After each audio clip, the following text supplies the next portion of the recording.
अपनी आंखों को बंद करके मनन करो। खुदावन, आज जितना वचन मैं सुनूं, मैं उस पे फलों को लेके आऊं।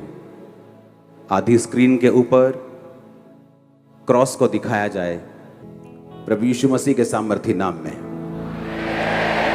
पहला पत्रस 4 उसकी 12 और 13 आयत में लिखा है, हे प्रियो, जो दुख रूपी अग्नि तुम्हारे सामने परखने के लिए तुम में भड़की है, इससे ये समझकर अचंभा ना करो कोई अनोखी बात तुम पर बीत रही है।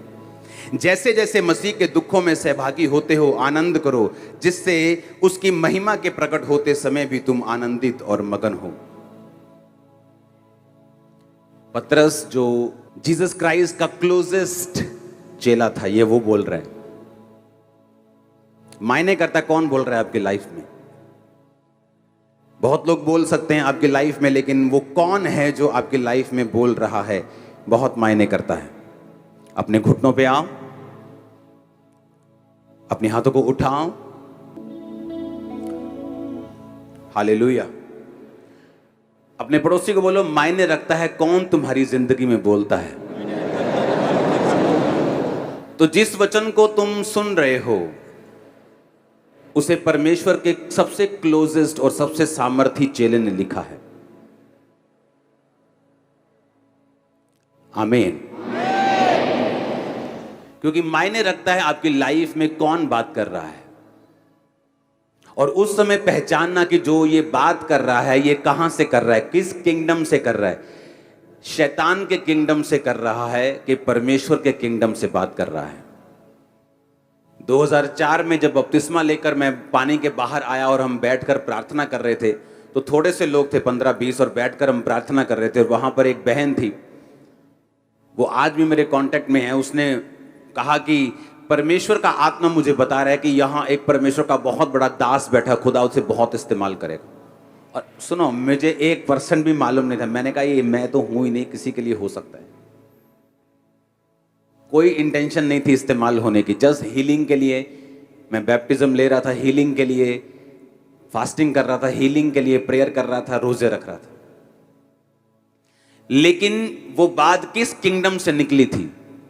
वो जीसस के किंगडम से आई थी। जीसस क्राइस्ट एक दिन जा रहे थे और एक चेले ने कहा, परमेश्वर ऐसा कभी ना हो कि तू क्रूस उठाए।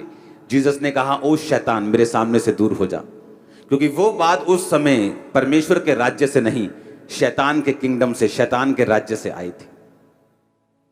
आपके आसपास के लोग अगर आपको पहचानना नहीं आता, तो कई बार वो ऐसी बातें, ऐसी शैतानी राज्य की बातें आपकी लाइफ पर बो देते हैं और बोल देते हैं, जिसका असर आपकी लाइफ में होता है अगर आप अज्ञान हैं, अगर आपको परमेश्वर के वचनों की समझ नहीं है। ओह, यू आर सो यंग, तुझे तो पढ़ना चाहिए अभी, तेरे तो लाइफ कैरियर बनाने की है, प्रार्थना तो फिर भी कर लेंगे, बुढ़ापे में कर लेंगे। ये शैतान का राज्य बोल रहे हैं। क्योंकि जैसे ही शैतान को मालूम है, अगर आप प्रेयरफुली पढ़ेंगे, आप उस डायरेक्शन में जाएंगे जहां परमेश्वर चाहता है। कितने इंटेलिजेंट स्टूडेंट्स हैं जिनका पेपर्स के दिनों में एक्सीडेंट हो जाता है, पेपर्स के दिनों में बीमार हो जाते हैं, पेपर्स के दिनों में भूलना शुरू कर देते हैं, डिप्रेस हो जाते हैं। तब उनकी इंटेलिजेंसी काम नहीं आती, ना बल से ना शक्ति से, बल्कि परमेश्वर की आत्मा के द्वारा, बाइबल कहती। एक इंटेलिजेंट मैन अपने बिजनेस में फेल है और उससे अधिक मूर्ख व्यक्ति 10 गुना अपने बिजनेस में पास, और वो सोचता है कि ऐसा क्यों? क्योंकि बाइबल कहती है आपको परमेश्वर की जरूरत है। उसके बिना आई गई हर आशीष टेम्परेरी हो सकती है, थोड़े दिनों की हो सकती है, साथ बहुत सारी श्रापों को लेके आई हुई हो सकती है। हालेलुया। इसलिए मायने रखता आपकी लाइफ में कौन बोल रहा है। मैंने यूट्यूबर्स देखे हैं, पैसा पैसा पैसा, गाड़ी खरीद ली, एक दिन उसी गाड़ी से एक्सीडेंट हो गया, मर गए। क्योंकि वो गाड़ी तो ब्लेसिंग है, लेकिन बाइबल कहती है जो ब्लेसिंग यहोवा देता है उसके साथ वो दुख नहीं मिलाता, उसके साथ वो पेन्स नहीं मिलाता। अगर आज का वचन आप समझ गए तो आपकी लाइफ चेंज होगी यीशु के नाम में। आज 2 चेलों की हम बात करेंगे, पहला पतरस और दूसरा याकूब। ये दोनों चेले परमेश्वर के बहुत करीब थे। इनको परमेश्वर का एक्सपीरियंस था, परमेश्वर के साथ चले थे। जब लंगड़े चलाने होते थे, जब तो चेले 12 होते थे। लेकिन जब मुर्दा को जिलाना होता था कई बार, जैसे 12 साल की लहू बहने वाली औरत को परमेश्वर ने चंगा किया, तो एक आराधनालय का सरदार यीशु मसीह के पास आके बोलता है कि परमेश्वर, मेरी 12 साल की बेटी मरने पे है, आ और उसे चंगा कर, हाथ रख। और जीसस क्राइस्ट रास्ते में जा रहे थे तो किसी ने कहा तेरी बेटी मर गई है, अब गुरु को दुख ना दे। यीशु मसीह ने अनसुना करके उसके घर में गए, चेलों को बाहर छोड़ा, पतरस, याकूब और यूहन्ना को साथ लेकर और माता पिता को साथ लेकर उस लड़की को बोला, हे लड़की तलीता कुमी, यानी उठ। और बाइबल कहती वो उठ के बैठ गई। कौन थे वहां? पतरस, याकूब और यूहन्ना। आज हम 2 चेलों की बात करेंगे और इन 2 चेलों ने सेम चीज आपके लिए क्यों लिखी है, और परमेश्वर ने भी ये 2 बार बाइबल में क्यों होने दिया कि आपको सेम चीज 2, 3 बार, 4 बार परमेश्वर ने क्यों लिखी है? क्योंकि परमेश्वर एक खास मैसेज आपको देना चाहते हैं। और अगर ये खास मैसेज आप समझ गए, क्योंकि आपकी लाइफ इस पे निर्भर करती है, क्योंकि जब आप रास्तों में जाते हैं तो पुल आते हैं। आपके रास्ते 300 किलोमीटर चलने पर कोई पुल नहीं आया, इसका मतलब ये नहीं पुल आएगा नहीं, पुल आएगा। किसी का जल्दी, किसी का बाद में, किसी का बीच में, किसी का। तो परीक्षा आएगी, बाइबल कहती है। किसी की पहले होती है, किसी की बाद में होती है, किसी की बहुत ज्यादा होती है, किसी की पहले कम होती है। ये डिपेंड करता है, ये मायने ये तब रखता है कि परमेश्वर की प्लानिंग क्या है आपकी लाइफ में, वो कैसे चाहता है आपकी लाइफ में काम करना। ये इस चीज पर निर्भर करता है कि आपकी परीक्षा पहले होगी, बाद में होगी, कितनी होगी, कब होगी, कैसे होगी, ये कोई निर्धारित नहीं कर सकता परमेश्वर के अलावा। और 2 चेले, पहला पतरस 4 उसकी 12-13, पतरस कहता है जो दुख रूपी अग्नि तुम्हें परखने के लिए भड़की है, अचंभा ना करो कि अनोखी बात तुम में बीत रही है। जैसे मसीह के दुखों में सहभागी होते हो, आनंद करो। बोलो अपने पड़ोसी को आनंद करो। ऊंची आवाज में बोलो अपने पड़ोसी को आनंद करो। आपको मालूम है आनंद करने का मतलब क्या है? अपने पड़ोसी को बोलो आनंद करो।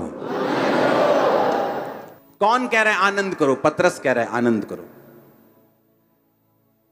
कह रहा पार्टी करो, खुशी मनाओ, दुखी मत हो। और दूसरा चेला जो इसी की तरह सामर्थी था और परमेश्वर के सबसे करीब था, वो था याकूब 1 उसकी 2 से 10 में लिखा, हे भाइयों, जब तुम नाना प्रकार की परीक्षाओं में पढ़ो तो इसको पूरे आनंद की बात समझो। ये भी कह रहा है आनंद की बात समझो। पतरस भी कह रहा है आनंद की बात समझो। यानी जब तुम्हें कोई परीक्षा पड़ जाए, वो परीक्षा क्या हो सकती है मैं नहीं जानता। मेरी लाइफ में कुछ और थी, वो बीमारियां थी, वो अटैक थे, वो डिप्रेशन था, वो विरोध था, वो कई तरह की चीजें थी। मेरी कॉलिंग बड़ी थी, परीक्षाएं बड़ी थी। आपकी कॉलिंग के हिसाब से, आपके फ्यूचर के हिसाब से, आपकी प्रिपरेशन, आपकी बुलाहट के हिसाब से परमेश्वर आपको परीक्षाएं देता है। लेकिन प्रॉब्लम यह है कि जब परीक्षा आती है तो विश्वासी का जो नेचर है वो कैसा है, ये मायने रखेगा कि वो परीक्षा में पास होगा कि परीक्षा में फेल होगा, या डिले होगा, या कंपार्टमेंट आएगी, या सप्ली आएगी, या कब उसकी क्लास क्लियर होगी। ये आपके नेचर और परमेश्वर के वचन की नॉलेज जो आपको है उस पर निर्भर करता है। अब एक परमेश्वर का दास जिसने लंगड़ों को चलाया, मुर्दों को जिलाया, वो कह रहा है कि जब तुम परीक्षा में पढ़ो तो कहता कोई अचंभी बात मत समझो कि मैं ही, मेरे साथ ही ऐसा क्यों हो रहा है, मैं ही ऐसा क्यों हूं, मेरे साथ ही ऐसा क्यों, दूसरे के साथ ऐसा क्यों नहीं। कहता मत समझो कि कोई अचंभी, कोई अनोखी बात तुम पे बीत रही है, पर कहता जैसे मसीह में के दुखों में सहभागी होते हो, आनंद करो।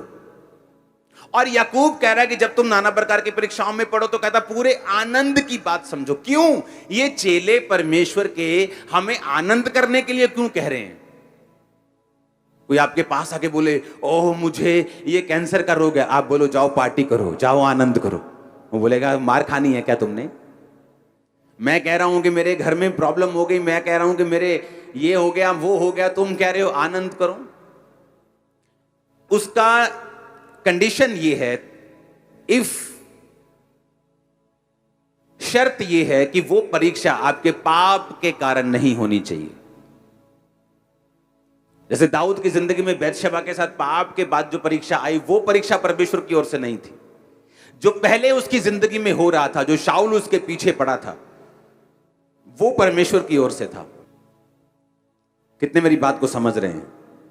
अब 2 चेले कह रहे हैं कि आनंद करो। क्यों ये हमें आनंद करने के लिए बोल रहे हैं? 2009 में जब ये सेवकाई शुरू हुई तो मेरा पूरा बिजनेस जो करोड़ों रुपए का था, किसी ने आग लगा दी थी इसी गांव के लोगों ने। तो अगर मैं वचन उस समय पढ़ता यही पतरस का, तो पतरस कहता आनंद करो, तो मैं सोचता नहीं, पतरस को कुछ दवाई की जरूरत है। ये मुझे कह रहा है मेरा बिजनेस जल गया, करोड़ों रुपए का नुकसान हो गया, यही बिजनेस की तो मैं गवाही देता था, यही बिजनेस की गवाही देकर तो मैं लोगों को समझाता था कि मसीह में आओ। अब यही बिजनेस जल गया तो मेरे पास कोई गवाही नहीं है, अब मेरी हीलिंग की गवाही बची है। और वो भी शैतान मेरी हीलिंग से भी फाइट करता रहता था, ताकि मुझे ये महसूस होता रहे कि तेरे पास अभी कुछ नहीं है, तेरे पास 5 साल हो गए अभी कुछ नहीं है, बिजनेस भी था वो भी चला गया। तो मेंटल टॉर्चर करने की वो कोशिश करता था, मेंटली आपसे क्वेश्चन करने की कोशिश करता है, आपको सवाल पैदा करता है। यीशु मसीह की जो प्रेजेंस है, उसकी जो ग्लोरी है, उसकी जो होंद पंजाबी च कहते, उसके ऊपर वो सवाल पैदा करता है कि वो है कि नहीं। क्योंकि तुम्हारे पास बिजनेस था वो जल गया, अब सेहत है और वो उसके साथ भी मैं फाइट कर रहा हूं, तुझे मैं हीलिंग लेने नहीं दूंगा। तो ऐसा लगता है कि क्या सचमुच परमेश्वर है भी या नहीं। लेकिन जब पतरस को पढ़ा तो उसने कहा आनंद समझो। जब याकूब को पढ़ा जो परमेश्वर के करीब था, वो भी कह रहा कि जब तुम नाना प्रकार की परीक्षाओं में पढ़ो तो पूरे आनंद की बात समझो। क्यों? मैं आपको बताता हूं क्यों। मेरी लाइफ में बहुत सी परीक्षाओं को मैंने देखा है। अब जो आजकल थोड़ा बहुत विरोध होता है, ये कोई परीक्षा नहीं है, ये तो मतलब ऐसे ऐसे वाला है, ये कोई परीक्षा नहीं है। हालेलुया। ये तो शैतान जैस दुखी है बेचारा। सुनो, परीक्षा किसे बोलते मैं आपको बताता हूं। ये परीक्षा परीक्षा नहीं है, सुनो, ये तो एंजॉय करो, मजे लिया करो। तो परीक्षा किसे? 2005 में मेरी लाइफ की बिगेस्ट परीक्षा थी। 2005 में मैं अपनी लाइफ के मोस्ट डिप्रेस्ड पार्ट से होकर गुजर रहा था। सुसाइड करना चाहता था मसीह में आने के बाद, ले हैंड करता था तब, पवित्र आत्मा पा चुका था तब भी। इतनी ज्यादा मेरी लाइफ में वो डिप्रेशन और डेविलिश अटैक्स थे, लेकिन शैतान मेरे अंदर नहीं था। खेल खूल वाला काम परमेश्वर में आने के बाद एक विश्वासी नहीं करता। अगर वो सच्चा विश्वासी है, अगर वो परमेश्वर की पावर को समझता है, अधिकारों को समझता है कि शैतान मेरी जूती के नीचे है, मैं शैतान में खेलूंगा नहीं, तो वो खेल बंद हो जाती है उस दिन, जिस दिन इंसान समझ जाता है। प्रेयर करने की भी जरूरत नहीं, करवाने की भी जरूरत नहीं कि दुष्ट आत्मा मेरे से निकाल दो। अगर तुम क्रिश्चियन हो, शैतान को बोलो ये शरीर यीशु का है, तेरा नहीं, चल भाग यहां से यीशु के नाम में। That's it. वो खेल आनी बंद हो जाएगी। जब सिर घुमाने के लिए शैतान बोले तो उसे स्टॉप करो, उसे बोलो ये शरीर तेरा नहीं, यीशु मसीह का है, ये हिलेगा नहीं, ये खुदा के काम करेगा। आप बोलते नहीं, जब बोलते नहीं तो शैतान काम करता है। परमेश्वर का रूह कह रहा है अपने दोनों दासों के जरिए से कि जब परीक्षाओं में पढ़ो तो इसे बिल्कुल आनंद की बात समझो, इसे प्योर आनंद समझो, प्योर दिल के साथ खुशी मनाओ जब तुम परीक्षाओं में पढ़ो। इसका रीजन है, आपकी लाइफ में एक समय आएगा, आप अगर परीक्षा में हैं, थे या होंगे, ये वचन सबके लिए एक है। आपकी लाइफ में एक टाइम आएगा, आप पवित्र आत्मा से भरे हुए होंगे, आप वचन को जानते होंगे, लेकिन शैतान फिर भी क्वेश्चंस आपके सामने रेज करेगा, सवाल पैदा करेगा। ये क्यों? अगर वो है तो ये क्यों है? अगर वो है तो ऐसा क्यों नहीं है? और इतने सारे क्वेश्चंस आपके साथ होंगे और आपको लगेगा कि आप कुछ नहीं कर सकते इन क्वेश्चंस के खिलाफ। तब वो परीक्षा जो आपकी हुई थी और उससे निकलने की फीलिंग्स और एक्सपीरियंस जो आपको हुआ था, आपको मसीह में सदा के लिए स्टैंड रखेगा यीशु के नाम में। मैं आपको सच कह रहा हूं, मैं अपनी लाइफ में खड़ा हूं, उसका एक मेजर कारण यह है कि 2005 की वो परीक्षा जिससे मैं सबसे अधिक तंग हुआ, और पार्ट्स में मैं उस परीक्षा से निकला हूं, पार्ट्स में कुछ कुछ करके 8 साल 9 साल 10 साल।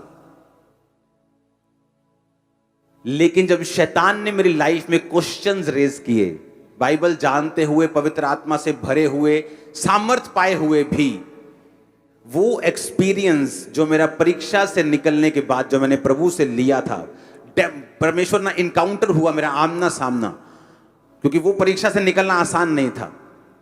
वो एक्सपीरियंस आज भी जब मैं याद करता हूं, वो परमेश्वर मुझे खड़ा रखता है, क्योंकि वो साबित करता है यीशु मसीह जीवित परमेश्वर। मैं आपको बता रहा हूं, वचन जानने वाले भी लोग कई बार बैकस्लाइड हो जाते हैं, क्योंकि उनका यीशु मसीह से आमना सामना नहीं हुआ, उन्हें ये प्रैक्टिकली नॉलेज नहीं है। आप जानते हैं पतरस वचन जानता था, यीशु मसीह को जानता था। जब यीशु मसीह मर गए तो फिर मछलियां पकड़ने के लिए चला गया था, अपना काम धंधा पकड़ने के लिए चला गया था, बैकस्लाइड हो गया था, और जीसस क्राइस्ट फिर उसके पास गए, इनकाउंटर हुआ। इनकाउंटर होना, आमना सामना होना, एक्सपीरियंस होना, जो वचन फिर आपने सुना होता है वो लगता है फिर कि ये सच्चा है। आपको समझ आनी चाहिए मैं क्या कह रहा हूं। बिना परीक्षाओं से निकले आपको ये वचन भी सच्चा नहीं लगेगा, मैं आपको बता रहा हूं। आप गवाहियां भूल जाओगे, मैं आपको बता रहा हूं। आप सब भूल जाओगे, मैं आपको बता रहा हूं। वचन होते हुए भी आप अविश्वास में रहोगे, पूरी तरह से विश्वास में नहीं होंगे। लेकिन जब आप उस एक्सपीरियंस को जो खुदा ने आपको दिया, और वो कब मिलता है आपको मालूम, वो तभी मिलता है जब आप परीक्षा में होते हैं। इसीलिए पतरस और याकूब को मालूम था कि जब परीक्षा में विश्वासी पड़ेंगे तो आनंद बनाना, क्योंकि उसी के कारण तुम फ्यूचर में खड़े रहोगे और बने रहोगे, स्ट्रांग रहोगे, बड़े काम करोगे यीशु में। आप समझ रहे हो मेरी बात के नहीं? वो एक्सपीरियंस आपको लाखों रुपया, वो एक्सपीरियंस कोई जन, कोई फैमिली मेंबर, कोई प्यारा, कोई दुलारा आपको नहीं दे सकता। वो एक्सपीरियंस आपका पैसा, आपकी बुद्धि, आपकी एक्सीलेंस, आपकी पढ़ाई, आपकी प्रॉपर्टी वो नहीं दे सकती। वो एक्सपीरियंस वो लोग नहीं ले सकते जो परीक्षाओं के दिनों में बहक जाते हैं, परमेश्वर से हट जाते हैं, प्रार्थना करनी छोड़ देते हैं, वचन पढ़ना छोड़ देते हैं, चर्च जाना छोड़ देते हैं, क्योंकि वो परीक्षाओं में लगता है कोई अचंभी बात उन पे बीत रही है। अगर परमेश्वर होता तो मेरे साथ ऐसा नहीं होता। और पतरस ने पहले ही कह दिया कि तुम, कहता अचंबा मत करो कि अनोखी बात तुम पे हो रही है, क्योंकि मुझे बड़ा अचंबा होता था कि मैं ही क्यों, ये सारे डिप्रेशन, ये सारी बेवकूफों वाली चीजें ये मेरी लाइफ में क्यों हो रही हैं। तब समझ नहीं आती थी, तब लगता था कि परमेश्वर मुझे निकाल, मुझे कुछ नहीं चाहिए, मुझे निकाल बस इन चीजों से। लेकिन आज समझ आती है कि वो क्यों था, ताकि मैं आज खड़ा रहूं। वो आपको देख रहा था, वो लाखों लोगों को देख रहा था, वो मुझे देख ही नहीं रहा था। उसे मालूम था कि आने वाले समय में क्या होगा। उसे मालूम है आप ब्लेसिंग का कारण हैं, आपके वंश के लिए, आपके जनरेशंस के लिए, लाखों रूहों के लिए, वो लोग जो आपके द्वारा बचाए जाने वाले हैं। बने रहो और खड़े रहो। वो अनोखी बात हो सकती है, वो लंबा एक्सपीरियंस हो सकता है, लेकिन मैं आपको बता रहा हूं उसी के लिए आप फ्यूचर में अपनी गाड़ियों के लिए, अपनी प्रॉपर्टीज के लिए, अपने परिवार, अपने जिंदगी के लिए इतना थैंक्स नहीं करोगे जितना आप उस परीक्षा के लिए करोगे, क्योंकि ये सब कुछ भी नहीं रहे अगर वो परीक्षा का एक्सपीरियंस आपको ना होता और आप परमेश्वर से हट जाते। इसलिए वो विश्वासी बड़े अजीब से मालूम होते हैं जिनकी लाइफ में वो परीक्षाओं से निकले नहीं होते, क्योंकि आज वो कैंसर हीलिंग देखते हैं तो बल्ले बल्ले बल्ले बल्ले, लेकिन कल को जब शैतान सवाल करता है वो घर बैठ जाते हैं, क्योंकि उनको अपना कोई एक्सपीरियंस नहीं है परमेश्वर के साथ। और वो एक्सपीरियंस आता है जब आप परमेश्वर में चलना शुरू करते हैं। वो विरोध हो सकता है, कोई बीमारी हो सकती है, कोई तकलीफ हो सकती है, और जब आप उस एक्सपीरियंस से निकलते हैं, वो फीलिंग और वो एक्सपीरियंस जो आपको होता है वो आपको सदा सारी उम्र परमेश्वर में खड़ा रखता है। एवरी डे आपको खड़ा रखता है परमेश्वर। आज के बाद जब आप परीक्षाओं में जाएं, जब आपकी परीक्षा हो, तो पतरस को भी याद करना और याकूब को भी याद रखना। ये वो दो चेले थे जो परमेश्वर के साथ सबसे अधिक रहे हैं, जिनको परमेश्वर के सबसे अधिक इनकाउंटर हैं, जो सबसे ज्यादा प्रभु से मिले हैं, सबसे ज्यादा परमेश्वर के कामों को उन्होंने देखा है, लंगड़ों को चलते देखा है, अंधों को देखा है, उन्होंने मुर्दों को जलाते हुए देखा है, सबसे क्लोज परमेश्वर के थे। आसमान में परमेश्वर के कपड़ों को चमकते हुए और मूसा और एलिया को परमेश्वर के साथ बातें करते हुए देखा है। ये वो दो चेले कह रहे हैं कि जब तुम पे परीक्षाएं आए तो पूरा आनंद मनाओ, क्योंकि परमेश्वर कुछ ऐसा कर रहा है जो फ्यूचर में तुम्हें चट्टान की तरह स्ट्रांग रखेगा। तुम हट जाओ तो परमेश्वर तुम्हारे पीछे भागने वाला नहीं, उसके पास हमेशा रिप्लेसमेंट है। परमेश्वर के घर की एक निशानी है, जब एक व्यक्ति को घमंड हो जाता है कि मेरे जैसा कोई काम नहीं कर सकता, परमेश्वर उससे बेटर कोई खड़ा करता है। इसीलिए हर एक बंदे को यह मालूम होना चाहिए, इसलिए मुझे मालूम है, आपको भी मालूम होना चाहिए कि उसके पास रिप्लेसमेंट्स पड़ी होती हैं। जब लगता है कि मेरे जैसा ये काम मैं चला जाऊंगा तो देखना क्या होता है, और जब वो व्यक्ति देखता है कि मैं चला गया, मुझसे कोई बेटर उस स्थान पे खड़ा है, क्योंकि परमेश्वर के पास रिप्लेसमेंट्स हैं। आप नहीं करेंगे, कोई और करेगा। दाऊद के बड़े भाई के ऊपर कॉलिंग थी, दाऊद के ऊपर नहीं थी। वो फेल हो गया, छोटे पे आ गई, वो फेल हो गया, छोटे पे आ गई, वो फेल हो गया, छोटे पे, सब फेल हो गए, दाऊद पे आ गई। दाऊद पास था क्योंकि वो परमेश्वर के नाम में, उसकी परीक्षाओं के दिनों में भी परमेश्वर के साथ जुड़ा रहता था। आमीन। मैंने लोगों को देखा है, मैंने आपको स्टोरी बताई, बहुत सारी स्टोरीज है मेरे पास। लोग नहीं समझ पाते परीक्षाओं में उनको क्या करना है, परमेश्वर में आगे जाना है कि पीछे जाना है। एक लड़की की हमेशा शिकायत रहती थी अपने मम्मी से कि तू मुझे कम प्यार करती है, मेरी बहन को ज्यादा करती है। हमेशा उसी की यही शिकायत रहती थी, और उसने आके बोलना कि मेरी मम्मी मुझसे, मैंने कहा तेरी मम्मी का प्यार तुझे नहीं चाहिए, तुझे परमेश्वर के करीब जाना है। खुदाबंद की प्लानिंग तेरी लाइफ में अलग है, तो प्रभु के करीब हो। खुदाबंद कई बार दुनिया से आपको रिजेक्शन देता है ताकि आप परमेश्वर के करीब हो सके। अगर तुम नहीं समझोगे तो फिर शैतान तुम्हें अपनी ओर ले जाएगा। बुलाहट छोड़ दी, भाग के शादी कर ली, सेवा से सदा के लिए दूर, वो लाइफ कभी वापस नहीं आई। मेरी लाइफ में मैं और मेरे भाई ने इकट्ठे बपतिस्मा लिया था, लेकिन मेरा भाई मेरे मम्मी और पापा से ज्यादा अटैच था और मैं कम अटैच था। वो छोटा ही रहा, मतलब वो 25 का था तब भी छोटा ही था, वो 15 का था तब भी छोटा था, तो मैं बड़ा ही था। लेकिन एक कारण था, जब बपतिस्मा लेने के बाद मेरी फैमिली में तगड़ा विरोध शुरू हुआ, तो उस विरोध के प्रेशर में आके मेरा भाई बैकस्लाइड हो गया और मैं आगे चला गया, क्योंकि मैं अटैच नहीं था इतना इमोशनली। अगर होता तो क्या होता आपको मालूम होता। तो कई बार परमेश्वर, आपको मालूम नहीं आपकी लाइफ में जो हो रहा है वो क्यों हो रहा है, उसका आने वाले समय में परमेश्वर उसकी उन चीजों को जाहिर करता है कि ऐसा क्यों हो रहा था। तुम्हें सिर्फ खड़े रहना और बने रहना। मैं खड़ा रहा, बना रहा।